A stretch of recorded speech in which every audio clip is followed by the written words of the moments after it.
I sat in the cathedral in Canberra one time with Mother Teresa, and she got up to speak. And she went on to tell us that since she'd been in Australia, she estimated this is probably one of the most poorest countries in the world. And we all think, what's she talking about? She said, like, I was at a home for the elderly recently, nursing home, and she said, I noticed that they're all looking at the door. Why were they looking at the door? Because they were hoping someone would come to see them. So my friends, the lawyer had really come to Jesus and said, what is the first and greatest commandment? And Jesus said, love the Lord your God with your whole heart, your whole soul, your whole mind, and your whole strength, and love your neighbour as yourself. And to justify himself, the man asked the Lord, well, who is my neighbour? Very good question. Who is my neighbour?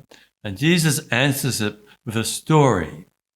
You see, because this man would have thought that his neighbour was, according to the Jewish law, his family, his friends, those who were immediately associated with in the Jewish religion, they'd be his neighbours. But Jesus takes it much wider than that. He says, your neighbour is every person, no matter what race, creed, nationality, and especially those in need. And to emphasize this, he gives this beautiful parable of the Samaritan, the Good Samaritan, right? It highlights this problem that we have of indifference. It's a heart problem, because the opposite of love is not necessarily hatred, but indifference. And so Jesus tells the parable. There was a man who was beset by brigands on the way down from Jerusalem to Jericho, and fell into a bad state. He was beaten up and left to just set free, look after himself. And a priest goes by and walks right on the other side and doesn't look at him. And then the Levite comes by, similarly, doesn't even look at him. Tries to avoid. There's the indifference, you see. It's a major heart problem that many have, and we all suffer from to some degree. But the Samaritan traveller, who was the most unlikely one, because Samaritans are despised by Jews, and Jesus is talking to the Jews at this time, is the most unlikely one. He was seen as like a half-caste and not capable of anything good. But he's the one whose heart, it says, was moved. Jesus says in the parable, he was moved. Now, the Greek word there is moved with compassion. It's more than that. It's like he was wrenched in his guts with compassion. He says, filled with compassion when he sees this man in such great plight. And so he takes up a merciful attitude towards him. This is what Jesus is trying to show us, is to have that merciful heart for the lost, for those that are most needy. And so he threw himself into action straight away, bandaged the wounds, lifted him up onto his horse, and took him to the inn and made sure that there was enough money for his total care. And Jesus says to his inquisitor, he said, like, which one there is the neighbour? Of course, the man who looked after him, gave him the care. And so Jesus says, go and do the same yourself. What Jesus is confronting us here with is our tendency to indifference, a tendency for a lack of compassion. It's not so much what we do, but what we don't do.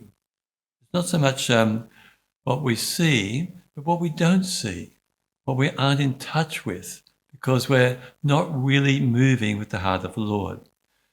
I sat in the cathedral in Canberra one time with Mother Teresa, and she got up to speak. And she said this, at the end of life, we'll not be judged by how many diplomas we've received, how much money we've made, how many great things we've done. Now we'll be judged by the words of Jesus. I was hungry and you gave me to eat. I was naked and you clothed me. I was homeless and you took me in. Hungry, not only for bread, but hungry for love. Naked, not only for clothing, but naked of human dignity and respect. Homeless, not only for want of a room of bricks, but homeless because of rejection. And she said those famous words, this is Christ in the distressing disguise of the poor. Then she went on to tell us that since she'd been in Australia, she estimated this is probably one of the most poorest countries in the world. And we all think, what's she talking about? She said, like, I was at the home for the elderly recently, nursing home, and she said, I noticed that they're all looking at the door. Why were they looking at the door? She said, because they were hoping someone would come to see them. You see the abandoned, the distressed and the neglected, and the indifference that we can have, really. And, you might remember at the beginning of Pope Francis's time as Pope, just after he was elected, he made a surprise visit to Lampedusa, which is an island in the Mediterranean. And why did he do that?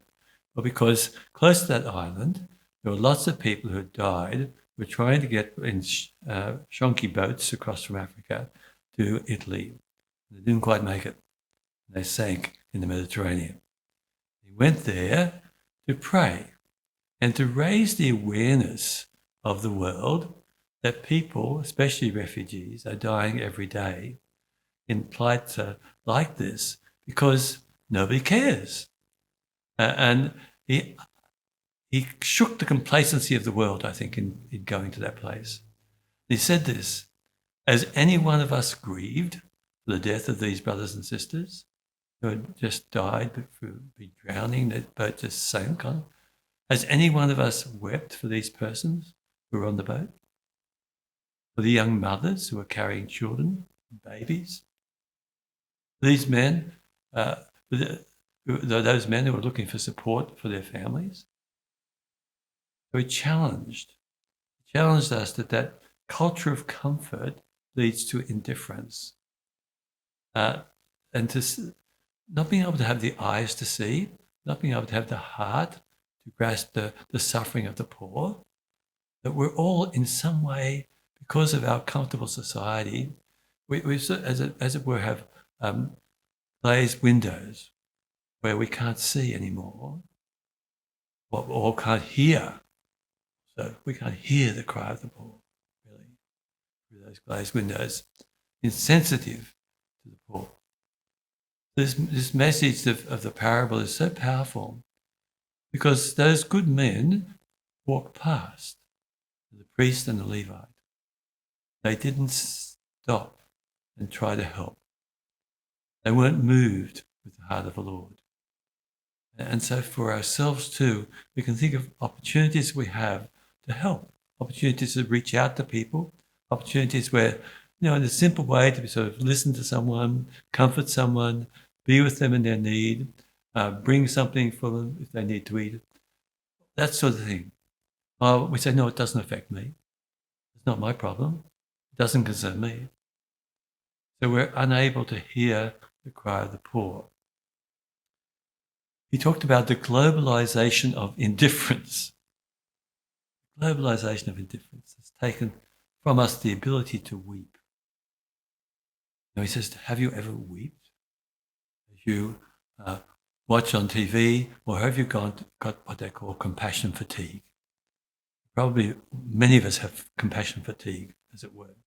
Well, we've seen that before. Yeah, that's just one of those things you watch on television, and I'm not moved in any way by the plight of people who are suffering greatly. So somehow or other, by the grace of God, we need to have the heart of Jesus.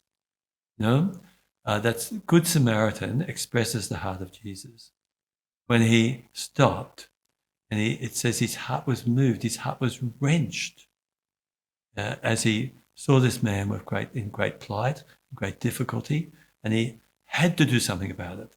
He couldn't just sort of look at it and walk on, as we tend to do with our screens. Don't we? We look at it and we walk on, but not in this case. And so that's the challenge that Jesus puts out to us. That's what it is to love your neighbour.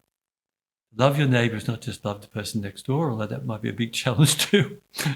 But it's not just to love the people down the street, or not love your friends and love your family. That's good. But no, to love that one that's in most need, the one that's in most pain, the one that's struggling most in life, to be able to in some way to be there for them. This challenge, of course, has come down to us through the centuries because it's been such a powerful word that Jesus has spoken. We're not just about those that we're comfortable with, but we also need to meet the uncomfortable people. Not just about those that we sort of find attractive and interesting. And we also want to be with those that we find really difficult and despicable to, or difficult to sort of meet and tend to. So let's pray today and always that we'll have that new grace within us, at the heart of Jesus. I'm praying for myself as well as for everybody else.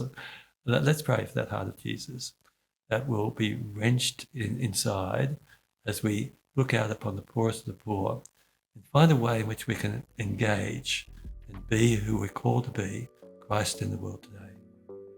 Bless his name.